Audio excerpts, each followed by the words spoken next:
Halo, Juventini.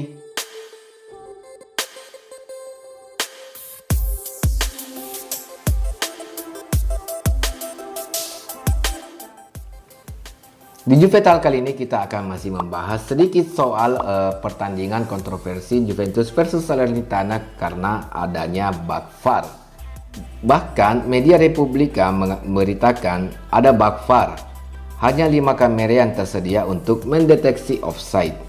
Sejak diperkenalkan, Juventus adalah klub yang telah mengalami koreksi paling buruk dan yang memiliki keseimbangan terburuk dari keputusan VAR. Bisa dikatakan dari berita ini adalah Juventus menjadi tim yang paling dirugikan semenjak VAR diberlakukan di Serie A. Bahkan wasit yang memimpin laga pertandingan Juve Salernitana pun meminta maaf di akun media sosialnya di Instagram. Terlepas dari kontroversi VAR di pertandingan tersebut, saya ingin mengomentari soal cara bermain Juventus.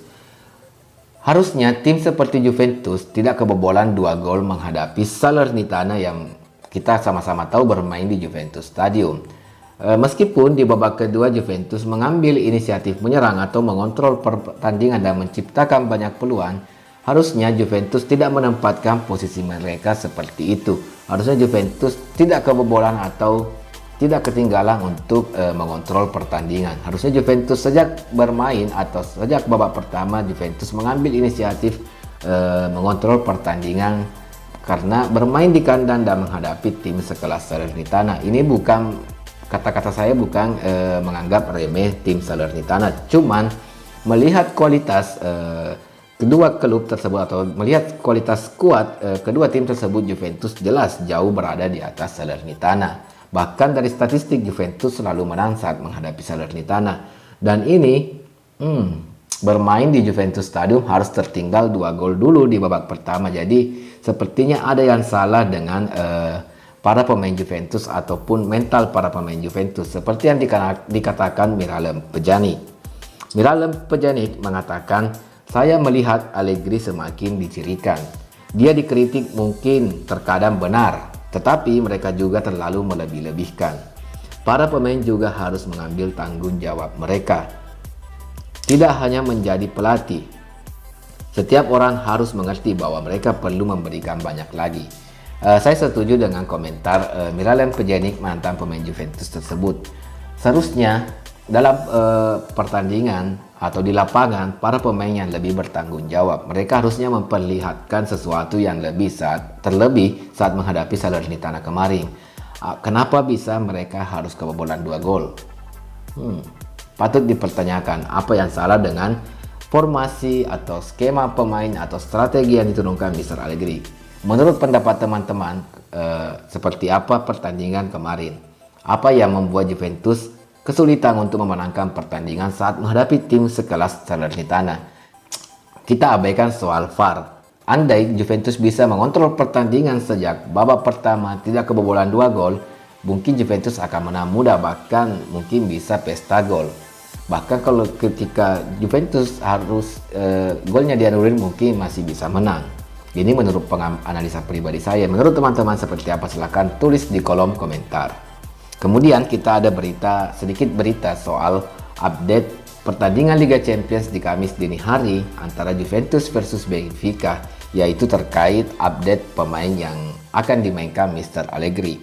Angel Di Maria dikabarkan sudah fit dan ikut berlatih di sesi latihan hari ini. Kemudian ada pemain yang harus dipastikan absen saat menghadapi Benfica, yaitu Alexandro, Adrien Rabiot, dan Manuel Locatelli. Cukup menderita ya Juventus musim ini. Saya sih heran dengan kondisi-kondisi pemain Juventus. Apa ada yang salah dengan cara sistem kepelatihan atau sistem kebugaran pemain atau tim medis Juventus? Kenapa para pemain yang bermain di Juventus itu lebih rentan cedera dan sulit sembuhnya? Banyak juga media yang mengabarkan bahwa Mr. Allegri akan kembali bermain 3-5-2 saat menjamu Benfica di Jet Stadium, dengan menurunkan Bonucci, Danilo, dan Bremer di trio lini belakang dan memainkan Paredes, Miretti, dan kemungkinan besar Weston McKennie, Juan Cuadrado, dan di sisi kiri ada Philip Kostic dengan formasi 5 pemain di lini tengah dan memainkan kembali bersama Dusan Vlahovic dan Arkadiusz Milik. Di lain sisi, berita soal kembalinya Angel Di Maria dan ada berita soal formasi 352. Sepertinya kalau ini kesampaian atau benar terjadi Juventus memainkan formasi 352, sepertinya Angel Di Maria akan memulai pertandingan sebagai pemain pengganti. Saya harap sih Angel Di Maria bisa bermain sejak awal dan Juventus tidak memakai formasi 352, yaitu melainkan formasi 4-3-3. Jadi mungkin Juventus kali ini cukup singkat sampai di sini dulu. Jika kalian punya kritik, saran atau komentar soal pertandingan Juve Salernitana atau menjelang Juve versus Benfica, silahkan tulis di kolom komentar. Terima kasih kalian telah menonton sampai akhir. Sampai ketemu di video selanjutnya. Forza Juve!